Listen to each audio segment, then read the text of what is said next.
வணக்கம். இது உண்மை சம்பவமுங்க. நேத்து நானும் எங்க ஹஸ்பண்டும் வந்துட்டு ஒரு வேலை விஷயமா நாங்க வந்து கிண்டி கத்திப்பராக்கு போயிருந்தோம். நான்வெஜ் ஹோட்டலுக்கு போயிட்டு சாப்பிட்டுட்டு வந்தோம். ஒரு 2, 2:30 இருக்கும். அப்போ சாப்பிட்டுட்டு வெளியில் வந்தோம். எங்கள் காரை பார்க் பண்ணியிருந்தோம். அந்த கார் எடுக்கிறதுக்கு நாங்கள் வந்தோம். கார் எடுக்கிறதுக்கு வந்தோடனே ரூட்டுக்கெலாம் கிளியர் பண்ணி கொடுத்தாரு. அவங்களுக்கு நாங்கள் பைசா கொடுத்து கிளம்ப சொல்ல, அந்த நேரத்தில் 3 திருநங்கைகள் வந்தாங்க. 3 திருநங்கைங்க வந்தாங்க. ஒருத்தங்க வந்து ரொம்ப அழகாக இருந்தாங்க, ஒருத்தர் வந்து கருப்பாக இருந்தாங்க, ஒருத்தர் நல்லா ஹைட்டாக இருந்தாங்க. இதில் வந்துட்டு என்ன கேட்டாங்கன்னா வந்து, இதை போல் நாங்கள் பசியாக இருக்கிறோம் 3 பேருக்கு, ஏதாவது உங்களால் ஹெல்ப் பண்ணுமா அப்படின்னு சொன்னாங்க.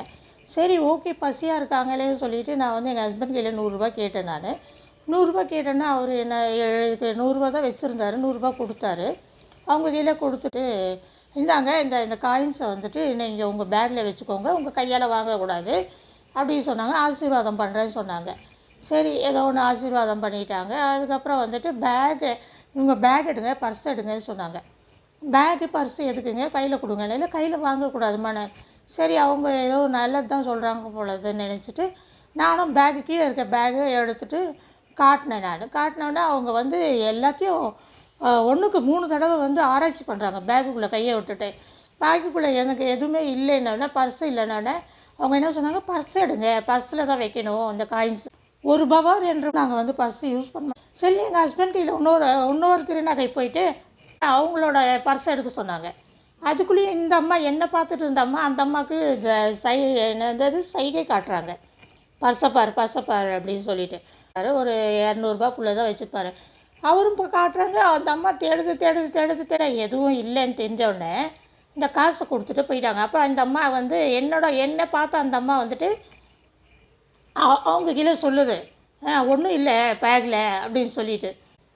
என்ன தேடினாங்க, எது தேடினாங்கன்னு தெரியல. அவங்க நிறைய பணம் வச்சுருப்பாங்க, எடுத்துகிட்டு போகலான்னு நினச்சாங்களா, இல்லை என்ன தேடினாங்க, எந்த காரணத்துக்காக தேடினாங்கன்னு தெரியல.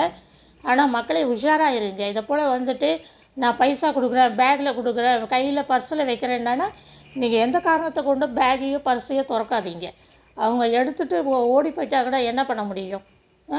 எத்தனையோ திருநங்கைகள் வந்து உழைச்சி சம்பாரித்து டவுட் வந்துச்சுன்னா அவங்க வந்துட்டு ஒரு வாட்டி பார்த்துருந்தா பரவாயில்ல, ஒரு 2-3 வாட்டி பார்க்குறாங்க. கடன்னு பேக்கை திறந்து பார்க்குறாங்க.